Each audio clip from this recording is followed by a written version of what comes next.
Good morning friends आमी मौमिता आमार channel क्रिस्टले तुम्हारे अनेक अनेक वेलकम और भालोबासा दिए एक नतून ब्लग शुरू करलाम।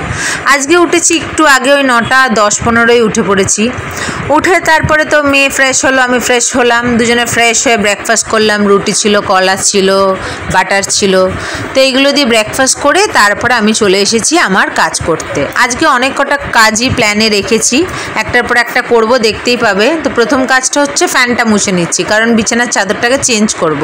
তাই ভাবলাম আগে ফ্যানগুলো মুছে নিই, কারণ 2-3 দিন হয়ে গেছে, তারও বেশি হবে, 4-5 দিন ফ্যানটা মোছা হয়নি। তো যার ফলে ভাবলাম যে আগে ফ্যানটাকেই মুছে নিই, দুটো ফ্যানই মুছে নেব। তার উপরে সবসময় চলে, তো যতই পর্দা দিই যাই দিই তবু তেল জিনিসটা হবেই, তেল জিনিসটা এমন হাওয়া এমন টানবেই। তো তাই জন্য ভাবলাম এই কাজগুলো আজকে একটা একটা করে সারবো, তাই জন্য একটু আগেই উঠেছি। তো শুরু করলাম, দেখি কটা কী করতে পারি। তো কাজ করতে করতে চলো তোমাদের সঙ্গে একটু কথা বলি। তো কথা বলতে দেখো, অনেকেই ভাবে যে বাপের বাড়িতে থাকি, অনেক আরামে আছি। হ্যাঁ, আরামে আছি, আমাকে বাসন মাজতে হয় না, ঘর ঝাড় দিতে হয় না, মুছতে হয় না, রান্না করতে হয় না। কিন্তু তাই বলে যেইটুকুনি করা সেইটুকুনি আমি করি, যেইটুকুনি আমি পারি আর কি। এই কাজগুলো আমি পারি তাই আমি করি। এবার সব কাজ তো করা সম্ভব নয়, কারণ মেয়েটাকেও দেখতে হয়, তার উপরে এক এক জায়গায় কাজ এক এক রকম। এটা হচ্ছে মায়ের সংসার, মায়ের সংসারে মা ভালো বোঝে কোথায় কী রাখতে হবে, কোথায় কি। আমি কিছু করলে এটা কেন এখানে রেখেছিস, ওটা কেন ওখানে রেখেছিস, তাই জন্য একটু অসুবিধা হয়। তবে আমার সংসারে কিন্তু আমি একাই সব কাজ করতাম। আমার হাজব্যান্ড শুধু আমার মেয়েকে দেখতো, ওর কাজ ছিল মেয়ের ডিউটি, মেয়েকে দেখা, মেয়েকে ইয়ে করা। বাকি সমস্ত কিছু মানে জুতো সেলাই থেকে নিয়ে চণ্ডীপাঠ পর্যন্ত আমিই করতাম, ঘরের সমস্ত কিছু, যেটা একটা মহিলার কাজ। তো চাদরটাকে দেখো চেঞ্জ করে নিলাম। তো যাই হোক, যেটা বলছিলাম যে সেই কাজগুলো কিন্তু আমিই করতাম। এখনও আমি যখন মাকে নিয়ে ও বাড়ি যাই, আমি কিন্তু মাকে কিছু করতে দিই না, কারণ আমার ঘরের কাজ আমি ভালো বুঝবো। মাকে বলে বুঝিয়ে করানোর থেকে আমি ফাটাফাট করে নেব। যার সংসারে সেই বোঝে কিভাবে করলে সুবিধা হয়, সেইভাবেই করি। মাকে কিন্তু কিছুই করতে দিই না। সেরকম এখানেও আমি সব কাজ করতে পারবো, কিন্তু যদি আমি আমার মতন করে করি তাহলে কিন্তু মায়ের মতন করে করলে তো একটুতে এদিক থেকে ওদিক হবে। তো তখন মায়ের পছন্দ হয় না, এটা এমনি কেন করেছিস, ওটা অমনি কেন রেখেছিস, যার ফলে সব কাজ করা সম্ভব হয় না। তবে এই কাজগুলো যেগুলো আমার পক্ষে সম্ভব সেইগুলো আমি অবশ্যই করে থাকি। হ্যাঁ, আরাম আছে ঠিকই, কিন্তু তাই বলে আমি যে একদম পুড়ে তা নয়। কাজ আমি আমার সংসারে করেছি, করতাম, তাই কাজ জিনিসটাকে খুব একটা ভয় পাই না। কাজ করতে ভালোই বাসি, কিন্তু কি যেখানে যেটা প্রয়োজন সেখানে সেটা করি। এখানে আমার যতটা প্রয়োজন আমি ততটাই করি। আজ আমার সংসার হলে হয়তো আমি A to Z যেমনি করতাম সেমনিই করতাম, কিন্তু এখানে একটু উল্টোপাল্টা হয়ে যায়, বুঝতে অসুবিধা হয়, স্বাভাবিক। মায়ের সংসার মায়ের ভাবে গুছিয়ে রাখা, সেখানে আমি একটুখানি আমার মতন করতে গেলে তো অসুবিধা হবে। তো এই আর কি বলার। হ্যাঁ, সুখ তো আছে, কিন্তু তাই বলে কুড়ে মনে করো, অনেকে কুড়ে নয়, যে যেখানে যেইভাবে অভ্যস্ত, আমি ওখানে আমার সংসার আমার মতন অভ্যস্ত। এখানে আরেক রকমভাবে থাকি, তাই আরেক রকমভাবে যেগুলো আমি পড়তে পারি সেগুলো আমি অবশ্যই চেষ্টা করি করতে। তো তাই জন্য তাই করছি। বিছানার চাদরটাও চেঞ্জ হয়ে গেছে, ফ্যান মোছা হয়ে গেছে, এবার আমার যেই ডাস্টিং সেগুলোই করছি। আর মেয়ে ওদিকে বসেছি পটি করতে, তো ওইদিকে পটি করছে, তো আমি ভাবলাম আমার কাজগুলো এই ফাঁকে সেরে নিই। তারপরে দেখতে থাকো, আরও কয়েকটা কাজ করার ইচ্ছা আছে। আর আজকে মা মেয়ে দুজনেই শ্যাম্পু করব, তাই মেয়েকেও ভাবছি পরে একটুখানি মাথায় তেল দিয়ে দেবো, কারণ ওর এই অ্যালার্জি করে না, একদম তেল দেওয়াই হচ্ছিল না, একদম না। প্রায় বছরখানি হতে এলো আর কি, ওকে তেল দেওয়াইনি, মানে দিইনি, মাথায় দেওয়াই হয়নি। তো যার ফলে আজকে ভাবলাম যে শ্যাম্পু যখন করাবোই মেয়েটাকে, একটু মাথায় তেল দিয়ে দিই, 2-1 ঘন্টা থাকবে। দেখো চাদরটা কিন্তু কি সুন্দর, একটু বলে নিই তার আগে, খুব সুন্দর। এটা কিন্তু পুরোনো চাদরই, কিন্তু অনেক দিন পরে পাতা হয়েছে, খুব সুন্দর ডিজাইনটা। তো ওই জন্য ওকে আজকে শ্যাম্পু করিয়ে স্নান করাবো, তাই ভাবলাম একটু মাথায় তেলও দিয়ে দিই, মাথায় তো তেলও দেওয়া দরকার। তারপরে দেখো চলে এসেছি অল্টারটা পরিষ্কার করতে। অল্টারটা তো ভীষণ ধুলো পড়েছিল, রাস্তার ধারে বাড়ি তো একটুতেই ধুলো পড়ে, তো ভাবলাম অল্টারটাকে পরিষ্কার করে নিই। হ্যাঁ, তো দেখতেও ভালো লাগবে, পরিষ্কার পরিচ্ছন্ন থাকবে। সামনে একটা পরব, ভেতরটা হয়তো করতে পারবো না, কিন্তু বাইরেটা ভাবলাম ভেতরটা করে ময়লা হয়ও না, কারণ যেহেতু এই যে শাটার দেওয়া কাঁচের, ওই জন্য ভেতরটা যতটা ময়লা হয় বাইরেটা ভীষণ ময়লা হয়। প্রায় কিন্তু বাবা পরিষ্কার করে, আমিও যখন পারি করি, কিন্তু তারপরেও ময়লা হয়। তাই ভাবলাম আজকে একটুখানি ভালো করে পরিষ্কার করে নিই। আর আমি একটুখানি পিটেও বটে, এর জন্য আমার হাজব্যান্ডের সঙ্গে আমার একটুখানি তক্কাতক্কি লাগতে, এত কিসের করার আছে। আমি ভীষণ মানে পয় পরিষ্কার করে, একটা হয় পরিষ্কার, একটা হয় পয় পরিষ্কার। তো আমি একটু পয় পরিষ্কার করেই কাজ করতে ভালোবাসি। দেখো অলটাটা কত সুন্দর লাগছে, মোছার পরে যেন ফ্রেশ হয়ে যায়। তো কাজের মধ্যে কিন্তু আমাকে অনেক কিছু কাজই থাকে। মেয়ের যেমন এই যে ওর জলটাকে ছেঁকে নিচ্ছি, কারণ সন্ধ্যাবেলা আবার জল ফুটাবো।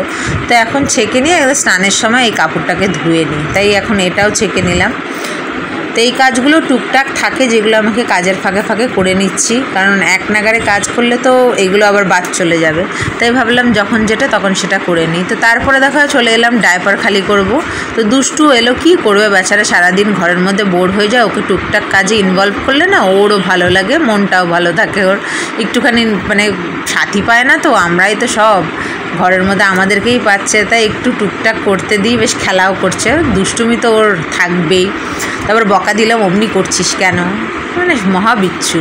তো হয়ে গেছে। এইবারে দেখো চলে এসেছি ফ্রিজটা পরিষ্কার করব। ফ্রিজটাও অনেক দিন হয় পরিষ্কার হয় না। তো যদিও আমাদের ফ্রিজ খুব একটা ময়লা হয় না, তবুও আমি একটু পরিষ্কার করে নিই মাঝে মাঝে। এটা আমি আমার ঘরেও কিন্তু করে থাকতাম। আমি তো আমার ঘরে প্রত্যেকটা দিন রান্নার শেষে ফ্রিজ অফ করে ফ্রিজটাকে একটু ভালো করে মুছে নিয়ে তারপরে চালাতাম। অন্তত একদিন অন্তর অন্তর তো করতামই, যার ফলে আমার ফ্রিজ কিন্তু সবসময়ের জন্য চকচক চকচক করতো। অনেকের ফ্রিজে দেখেছি এত ময়লা থাকে, ফ্রিজ মনে হয় কবে থেকে ঘষে না, ধোয়ে না। ফ্রিজের মধ্যে তো অনেক কিছু পড়ে, অনেক কিছু লাগে, কিন্তু দেখি মনে হয় মানে ফ্রিজ দেখেই মনে হয় যে কবে থেকে পরিষ্কার করা হয় না। তো আমি বাবু ওইগুলো একদম পছন্দ করি না। আমি আমার বাড়িতেও প্রতিদিনই বলতে গেলে ফ্রিজ পরিষ্কার করতাম, আর এখানে প্রতিদিন প্রয়োজন পড়ে না, কারণ এখানে তেমন কিছু ফ্রিজে থাকে না, যেহেতু সামনে বাজার, ঝট করে যায় নিয়ে আসে। তাই জন্য এখানে মাঝে মাঝে আমি পরিষ্কার করে দিই। হয়ে গেছে আমার ফ্রিজ পরিষ্কার করা। ফ্রিজটা একদম ঝকঝক টকটক হয়ে গেল। দেখছো তো বেশি কিছু নেই, তাই জন্য খুব একটা ময়লাও হয় না। দেখো আজকে অনেক দেরি, 2:20। সকালে তো অনেক কাজ করলাম, তারপরে এটাকে আজকে মাথায় একটু তেল দিয়ে দিয়েছি। তেলে অ্যালার্জি বলে তেলই দেওয়া হয় না, তাই আজকে তেল দিয়েছি 2 ঘন্টা আগে। 2 ঘন্টা আগে তেল দিয়ে তারপরে শ্যাম্পু করে ভালো করে গা ঘষে স্নান করিয়েছি। আমি শ্যাম্পু করলাম, এতগুলো কাজ করলাম, এক্সট্রা একটু রান্নাবান্না হলো কালকের জন্য। একটু দেরি হয়েছে, অসুবিধা নেই। একটা 2 দিন এরকম হয়, তো এরকম টাইমেই খায়। তো লাঞ্চে শেয়ার করে ঝটপট করে খেতে বসে। আজকে আমাদের হয়েছে ভাত, এটা হয়েছে শোল মাছ দিয়ে আম দিয়ে টক। মা প্রথমবার করলে এটা, শোল মাছ আম দিয়ে। কাঁচা আম এনেছে বাবা। আম কোথায়, এই যে এইগুলো আম, এই দেখো আম, এগুলো এইগুলো আম একদম মিশে গেছে। আর এদিকে হচ্ছে কচু চিংড়ি, কচু আলু চিংড়ি। এটা তো চাটনিটা একটু অবশিষ্ট রয়েছে, খেয়ে নিতে হবে। ঠিক আছে, ঝটপট মেয়েটাকে নিয়ে বসি। চলো মামা বসো। দেখো 3:20, 2:20 দেখিয়েছিলাম, 3:20। এর মধ্যে মেয়ে আজকে ফাটাফাট খেয়ে নিয়েছে, 20-25 মিনিটের মধ্যে খেয়ে নিয়েছে।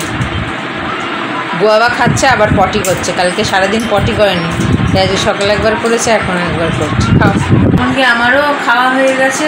না, চুল আছড়ে এলাম, চুলটাকে খাওয়া দাওয়া মানে স্নান করার পরে আছড়ানো হয় না, এই খেয়ে দিয়ে উঠে গিয়ে আছড়ে এলাম। খাওয়া হয়ে গেছে। ওইদিকে আবার মেঘলা করেছে, কি জানি ওবেলা বৃষ্টি হবে কিনা। সকাল থেকেই খুব একটা রোদের তেজ নেই, এখন একদম কেমন হয়ে রয়েছে। হলেও হতে পারে কালকে যেন না হয়। কালকে সকালে মেয়েকে নিয়ে একটু চার্চে যাব, রাতে যাব না, কালকে সকালে যাব।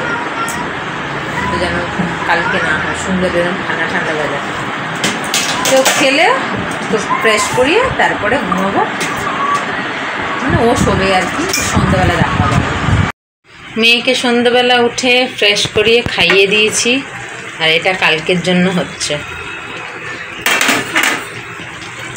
এটাকে বলা হয় বৃন্দা আলু, বৃন্দা।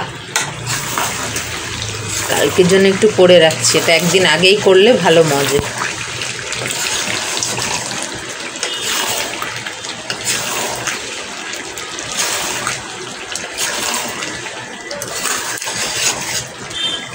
আরও মজবে, এখনো অনেক হবে। দিনে দিনে করলে না অনেক দেরি হয়, ওই জন্য আগে থেকে করে রাখছি। এটা আবার গলে গেছে, বেশিক্ষণ করবো না, গলে এসছে এক একটা। আবার কালকে হবে।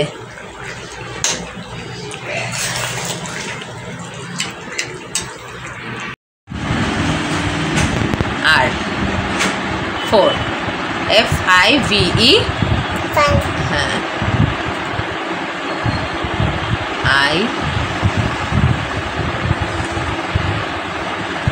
VE 5 SIX 6 X 6 good. দেখো 10টা বাজে, আমাদের খাওয়া দাওয়া শেষ হয়ে গেছে, এমনকি এও 9:45টার মধ্যে খেয়ে নিয়েছে। সব গোছানো হয়ে গেছে, বাসনটা ধুচ্ছে, তারপরে আমি গিয়ে কাপড়গুলো তুলে নেবো। আর আমি ওর খাওয়ার পরে না ওই কালকে কী পরবো মা মেয়ে, তো ওইগুলোই আর কি হাতের সামনে বের করে রাখলাম। সকাল সকাল কালকে একটু উঠতে হবে, এই আর কি। এখন ব্লগটা এডিট করবো, তো ভাবলাম ব্লগটাকে শেষ করি। কালকে তো ইস্টার, তো আজকের ব্লগ এখানে শেষ করছি। কালকে ইস্টারের নতুন একটা ব্লগ নিয়ে আসছি। তোমরা ভালো থেকো, সুস্থ থেকো, চ্যানেলটা সাবস্ক্রাইব করো। আজকের মতন এখানেই, গুড নাইট।